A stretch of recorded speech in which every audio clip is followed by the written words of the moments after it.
वर्ष 2025, काहिरा, मिस्र। डॉ. अली जैनब, एक युवा और महत्वाकांक्षी पुरातत्वविद, गीजा के पिरामिडों से कुछ किलोमीटर दूर एक नई खुदाई स्थल पर काम कर रहे थे।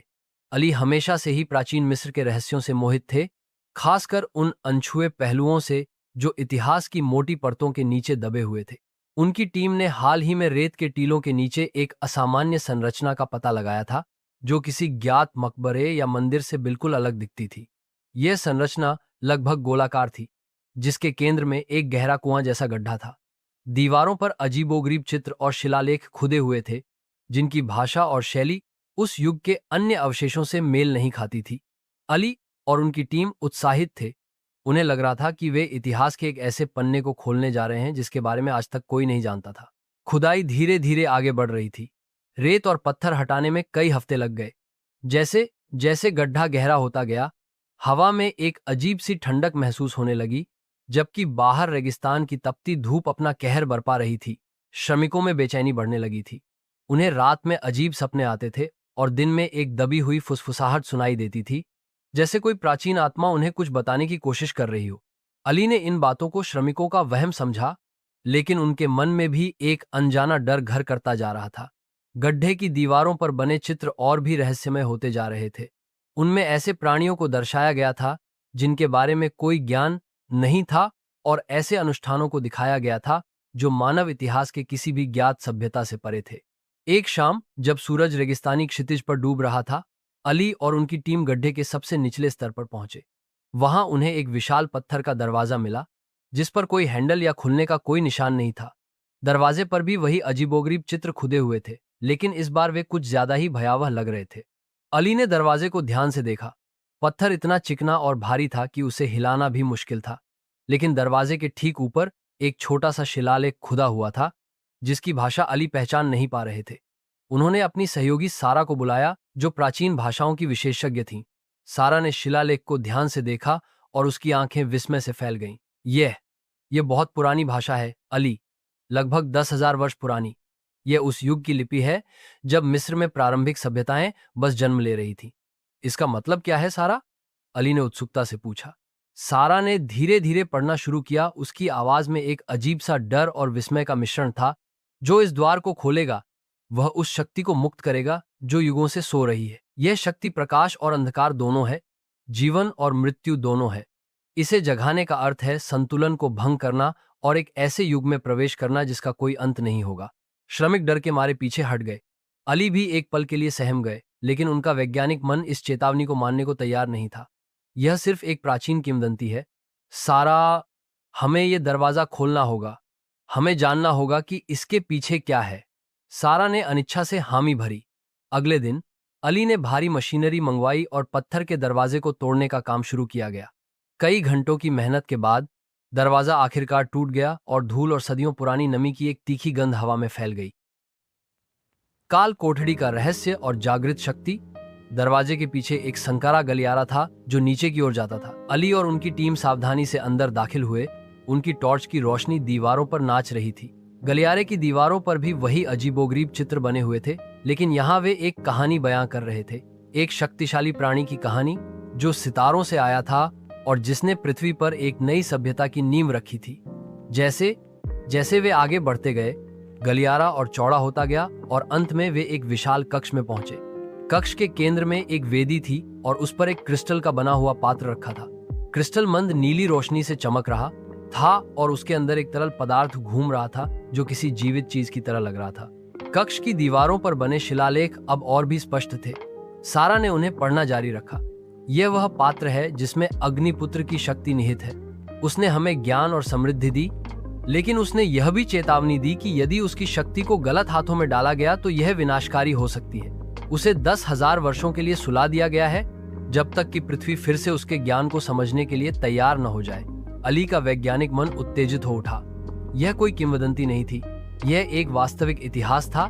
एक ऐसी सभ्यता का इतिहास जो मानव इतिहास की हमारी वर्तमान समझ से कहीं ज्यादा पुरानी और उन्नत थी। अचानक क्रिस्टल का पात्र तेजी से चमकने लगा और कमरे में एक तेज आवाज गूंजी।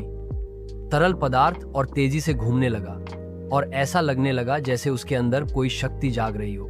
श्रमिक डर के मारे चीखने लगे और भागने लगे। अली और सारा अपनी जगह पर जम गए थे। उनकी आंखें उस अद्भुत और भयावह दृश्य पर टिकी हुई थीं। क्रिस्टल का पात्र फट गया और नीली रोशनी एक तेज किरण के रूप में निकली, जिसने पूरे कक्ष को रोशन कर दिया। जब रोशनी धीमी हुई तो वेदी पर एक आकृति दिखाई दी। यह एक लंबा और पतला प्राणी था, जिसकी त्वचा नीली थी और जिसकी आंखें चमक रही थीं। वह गहरी नींद में लग रहा था, लेकिन उसके चारों ओर एक शक्तिशाली ऊर्जा का प्रवाह महसूस किया जा सकता था। ये अग्निपुत्र है, सारा ने फुसफुसाते हुए कहा। उसकी आवाज डर से कांप रही थी।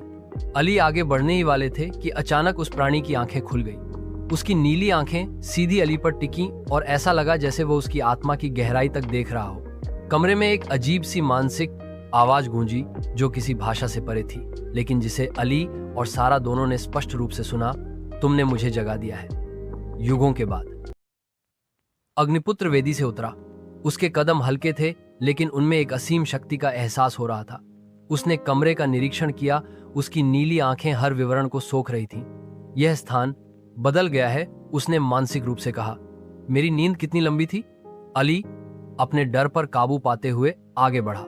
लगभग 10,000 वर्ष। महान प्राणी, हम आपके बारे में नहीं जानते थे। हमें माफ कर दीजिए अगर हमने आपको परेशान किया हो। अग्निपुत्र ने अली को ध्यान से देखा। तुम्हारे इरादे क्या हैं? तुमने मुझे क्यों जगाया? हम वैज्ञानिक हैं, अली ने जवाब दिया। शहम इतिहास और ज्ञान की तलाश में थे। हमें उम्मीद नहीं थी कि हम आपको पाएंगे। अग्निपुत्र कुछ देर मौन रहा, फिर उसने कहा, तुमने एक खतरनाक शक्ति को जगा दिया है। मेरी शक्ति का उपयोग अच्छे और बुरे दोनों के लिए किया जा सकता है। क्या तुम्हारी दुनिया इसके लिए तैयार है? सारा ने हस्तक्षेप किया। हम आपसे कोई नुकसान नहीं पहुंचाना चाहते, हम सिर्फ आपके ज्ञान को समझना चाहते हैं। अग्निपुत्र ने उनकी ओर देखा। ज्ञान, यह एक भार है जिसे उठाने के लिए बुद्धि और संयम की आवश्यकता होती है। क्या तुम्हारी प्रजाति में यह गुण है? अगले कुछ घंटों में अग्निपुत्र ने अली और सारा को अपनी सभ्यता के बारे में बताया। उसने उन्हें सितारों से अपनी यात्रा के बारे में बताया, पृथ्वी पर आने और प्रारंभिक मानवों को ज्ञान और तकनीक सिखाने के अपने उद्देश्य के बारे में बताया। उसने उन्हें अपनी उन्नत विज्ञान, अपनी कला और अपने दर्शन के बारे में बताया। अली और सारा मंत्रमुग्ध होकर उसकी बातें सुन रहे थे। यह मानव इतिहास का एक ऐसा अध्याय था जिसके बारे में उन्होंने कभी कल्पना भी नहीं की थी। लेकिन अग्निपुत्र ने उन्हें एक चेतावनी भी दी। उसने बताया कि उसकी शक्ति का एक अंधेरा पहलू भी है, एक विनाशकारी क्षमता जो तब जागृत हो सकती है जब उसका उपयोग स्वार्थ और लालच के लिए किया जाए। उसने उन्हें उस प्राचीन युद्ध के बारे में बताया जिसके कारण उसे 10,000 वर्षों के लिए सोना पड़ा था। एक युद्ध जो उसकी ही प्रजाति के कुछ लोगों द्वारा उसकी शक्ति के दुरुपयोग के कारण हुआ था। जैसे ही अग्निपुत्र अपनी कहानी समाप्त कर रहा था, गुफा के प्रवेश द्वार पर हलचल सुनाई दी। बाहर से तेज आवाजें आ रही थीं और टॉर्च की रोशनी चमक रही थी। यह कौन है? अग्निपुत्र ने पूछा। उसकी नीली आंखों में चिंता की झलक दिखाई दी। अली ने बाहर झांककर देखा। यह सरकार है, उन्हें हमारी खोज के बारे में पता चल गया है। कुछ ही मिनटों में सैनिक गुफा के अंदर घुस आए। उन्होंने अग्निपुत्र को देखा और डर और विस्मय से हथियार उठा लिए। रुकिए, अली ने चिल्लाया, यह कोई खतरा नहीं है। लेकिन उनकी बात अनसुनी कर दी गई। सैनिकों ने अग्निपुत्र पर गोलियां चलानी शुरू कर दी। अग्निपुत्र ने आश्चर्य से अपनी ओर आती हुई गोलियों को देखा।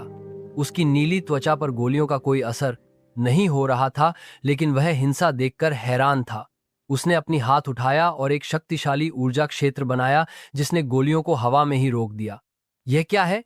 एक सैनिक चिल्लाया। यह मत करो। अली ने फिर से चिल्लाया, लेकिन इस बार उनकी आवाज में हताशा थी। अग्निपुत्र की आंखें गुस्से से चमक उठीं। तुमने मेरी शांति भंग की और अब तुम मुझ पर हमला करते हो? क्या यही तुम्हारी बुद्धि और संयम है?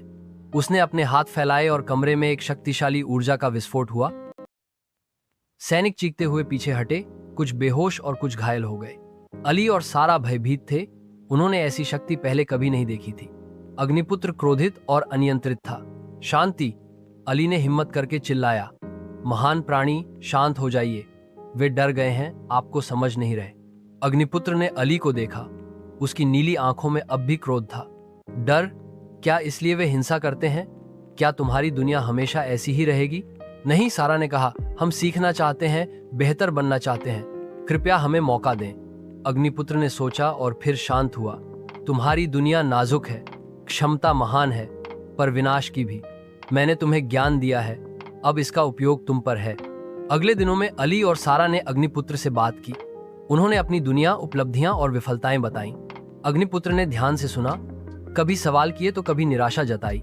अली और सारा ने जाना कि अग्निपुत्र सिर्फ शक्तिशाली नहीं, बुद्धिमान और संवेदनशील भी है, जो अपनी खोई सभ्यता और पृथ्वी के भविष्य को लेकर चिंतित है। एक शाम अग्निपुत्र ने कहा, मेरा समय समाप्त हो रहा है। मैंने तुम्हें वह ज्ञान दिया जो देना था, अब इसका उपयोग तुम पर है। क्या आप जा रहे हैं? अली ने उदासी से पूछा। अग्निपुत्र मुस्कुराया, मैं हमेशा तुम्हारे साथ रहूंगा, तुम्हारे ज्ञान और यादों में।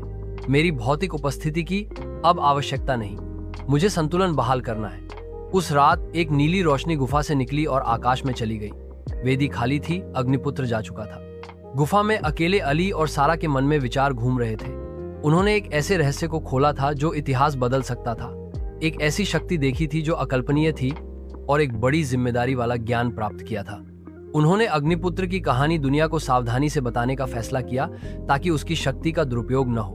उन्होंने गुफा को सील कर दिया, जानते हुए कि इसके नीचे एक ऐसा रहस्य है जो भविष्य की पीढ़ियों को प्रेरित और चेतावनी देता रहेगा। अगले वर्षों में अली और सारा ने प्राचीन मिस्र और अग्निपुत्र की सभ्यता पर शोध किया। उन्होंने गुफा के चित्रों और शिलालेखों को समझा। उन्होंने पाया कि अग्निपुत्र की सभ्यता पहली उन्नत सभ्यता थी, जिसने मनुष्यों को कृषि, खगोल विज्ञान और वास्तुकला सिखाई थी। लेकिन उन्होंने यह भी सीखा कि उस सभ्यता का पतन युद्धों और शक्ति के दुरुपयोग से हुआ था। अग्निपुत्र 10,000 वर्षों तक सोया रहा ताकि मानव जाति अपनी गलतियों से सीख सके। अली और सारा अब अपनी जिम्मेदारी समझते थे।